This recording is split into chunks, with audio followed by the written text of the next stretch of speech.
تو بھارت کی طرف سے تو امن قائم کرنے کی اور ہاتھ ملانے کی باتیں ہوتی رہیں، لیکن پاکستان کی طرف سے جواب نہیں دیا گیا، اور جو جواب دیا گیا وہ بہت ہی برا تھا۔ تاریخی کی کتابیں آپ پڑھتے ہیں، اگر نہیں بھی پڑھتے تو ہم آپ کو بتاتے رہے ہیں کہ کیا کیا ہوتا رہا ہے، اور اینالسٹ بھی ہمارے ساتھ جو ہیں وہ رہے ہیں، اور اینالسٹ بھی آپ کو بتاتے رہے ہیں۔ تو ایسی سچویشن میں کہ جب ایسی ایک حالات ہوں، تو انہوں نے یہ کہا کہ جی ابھی تو ہم نے ڈیم کا کچرا صاف کیا ہے، ابھی تو ڈیم کا کچرا ہم نے صاف کیا ہے تو وہاں پر سانس رک گئی ہے، ابھی تو پارٹی شروع ہوئی ہے۔ یہی کہا ایک طریقے سے، انہوں نے کہا ہم نے 60 سالوں میں کبھی جو کشمیر کے ڈیمز اور سارے ڈیمز کے نام لیے کہ وہاں پر کبھی کام نہیں ہوا تھا اور کبھی گیٹ تک نہیں کھولے گئے تھے، کیوں ایسا ہوا؟ اب ہم وہاں پر صفائی کریں اور گیٹ کھول رہے ہیں تو وہاں پر دوسری طرف جو ہے وہ آفت آ چکی ہے، اور وہ کہہ رہے ہیں کہ جی سانس بند کر دیں گے۔ آپ کو پتہ پاکستان کی طرف سے بلاول بھٹو نے کہا تھا سانس بند کر دیں گے، تو پرابلم یہ ہے کہ انہوں نے تو بند کر دیا پانی، اور پانی کھول بھی دیا۔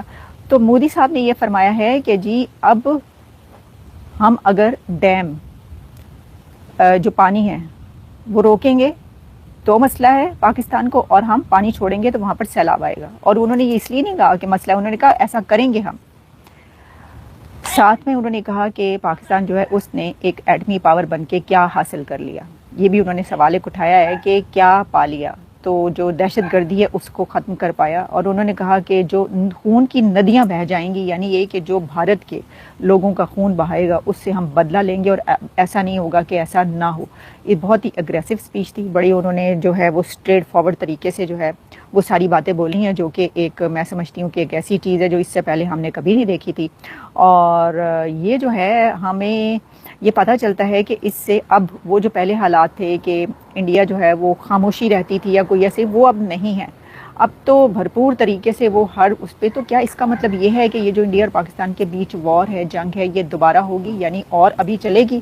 تو دیکھیں مجھے تو ایسے ہی لگ رہا ہے کہ ہو سکتا ہے، کیونکہ انہوں نے یہ کہہ دیا، اور روٹی یا بلٹ، بریڈ اور بلٹ کہہ دیا، اور پاکستان کے نوجوانوں کو انہوں نے ایڈریس کیا، خطاب کیا، اور اس میں انہوں نے کہا کہ آپ لوگ آگے بڑھیں، آپ لوگ آگے بڑھ کر اپنے ملک کا مستقبل ہاتھ میں لیں، اور آپ اپنے ملک کو سنواریں، اور اپنے لوگوں سے پوچھیں اتھارٹی سے کہ ابھی تک جو ہے انہوں نے آپ کے لیے کچھ کیوں نہیں کیا۔ Can you imagine? یعنی کہ بھارت کا پرائم منسٹر پاکستان کے لوگوں اور یوتھ کو ایڈریس کر رہا ہے اور کہہ رہے کہ تم آگے بڑھو، اور تم جو ہے اپنے ملک کی باغ ڈور سنبھالو، اور اس میں جو ہے جو ابھی تک ہوا ہے اس کو صحیح کرو جو ہو رہا ہے تمہارے ساتھ۔ تو انہوں نے کہا، مطلب ایک بات تو انہوں نے ٹھیک کی نا کہ انہوں نے کہا بھائی روٹی تو دے نہیں پا رہے، ابھی تک کیا ترقی کی یا کیا کیا ہے۔ تو دیکھیں یہ تو بات ہے نا کہ یہ تو کوئی بھی کہہ سکتا ہے کہ پاور بن کے تم نے کیا کر لیا، کیا تم نے اپنے لوگوں کو روٹی دی، ترقی دی، کیا کر لیا تم نے؟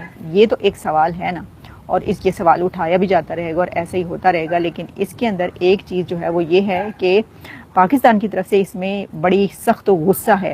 میں دیکھ رہی تھی ڈیفنس منسٹر خواجہ آصف کا بھی کوئی سٹیٹمنٹ اس کے اوپر آئی تھی، جس پہ انہوں نے کہا جی مودی جو ہے وہ گھبرا گیا ہے، اس لیے اس نے ایسی باتیں شروع کر دی۔ کسی نے کہا جی شکست سے جو ہے وہ خوف زدہ ہو گیا ہے، یا اس طرح کی بہت ساری۔ پرائم منسٹر شہباز شریف نے بھی جو سپیچ کی، میں وہ بھی پڑھی تھی کہ اس کے اندر یوم تکبیر کے حوالے سے بڑے بہت زیادہ ایسی باتیں کی گئیں کہ جی سیلیبریٹ کریں، اور ہم ایک طاقت بن چکے ہیں، ہمیں کوئی ہلا بھی نہیں سکتا، ہم نے جو ہے اینٹ کا جواب پتھر سے دیا، آئندہ بھی ہم ایسا ہی جواب دیں گے۔ پرابلم یہ ہے کہ اصل جواب تو اکانومی میں دینا ہے۔ وہ یہ سپیچ کریں تو کرتے ہوئے اچھے لگتے ہیں، کیوں؟ کیونکہ وہ اپنے پاؤں پر کھڑے ہیں، ان کو کوئی مسئلہ نہیں ہے۔ لیکن جب آپ ایسی کوئی بات کریں گے تو آپ کے منہ پر تو فوراً سوال کیا جائے گا۔ ویسے تو کہا جاتا ہے جوتی ماری جائے گی، میں یہ الفاظ نہیں استعمال کر رہی، برے الفاظ۔ آپ سے تو سوال کیا جائے گا بھائی تم نے تو کشکول پکڑا ہوا ہے، تم کیسے یہ والی ایٹمی طاقت ہونے کی اور اتنے بڑے بڑے نعرے لگا سکتے ہو؟ تم کیسے جنگ کر سکتے ہو؟ $5 بلین، کیا لوگ کہہ رہے ہیں جی $5 بلین جو ہے وہ ضائع اسپینڈ ہوئے ہیں، اتنا خرچہ ہوا ہے جنگ کے اوپر، ایک 4 دن کی جنگ پہ پاکستان کا اتنا نقصان ہوا ہے، لاس ہوا ہے۔ مجھے نہیں پتا یہ بات صحیح ہے نہیں، کتنا ہوا ہے لاس یا کتنا نہیں ہوا، آئی ہیو نو آئیڈیا، لیکن ہوا، خرچہ تو ہوا ہوگا نا، وہ خرچہ کہاں سے گیا؟ تو یہ جو ہے نا یہ حالات، یہ آپ کو بتاتے ہیں کہ خرچہ کرنے والے آپ کے حالات نہیں، جنگ آپ کتنے کو دن کر سکتے ہیں یہ تو آپ کو پتہ ہی ہے بھائی۔ دیکھیں یہ جو نعرے نا 2.5 سے 3 دن تو انہوں نے بمباری کی، 1 دن آپ نے جواب دے دیا۔ یہ 4 دن کی جنگ تو 3 دن ان کی طرف سے ہوتی رہی ہے، تو 4 دن آپ کو کرنی پڑ گئی تو کیا کریں گے؟ لیکن میرا تو وہی سوال ہے، اور وہ سوال یہ ہے کہ انہوں نے یہ کہا کہ ہم نے آتنکواد کے ٹھکانوں کو جو ہے وہ نشانہ بنایا ہے، اور پاکستان نے ہمارے اوپر ہی حملہ کر دیا، یہ بھی بولا انہوں نے۔ اور بہت ساری ایسی باتیں، بہت ساری ایسی باتیں جس میں انہوں نے کہا جی پانی تو بند کرنے لگے ہیں، اسی پانی بند کرنے لگے ہیں، اور پانی جب ہمارا دل کرے گا ہم کھولیں گے اور بند کریں گے۔ یہ ہیں حالات، اور دوسری طرف سیلیبریشن ہو رہی ہے ایٹمی طاقت بننے کی، لیکن کاش یہ والی سیلیبریشن اکانومی کی پاور بننے پر ہوتی تو کیا ہی بات تھی۔ ملتے ہیں دوبارہ، good bye and good night, have a nice day.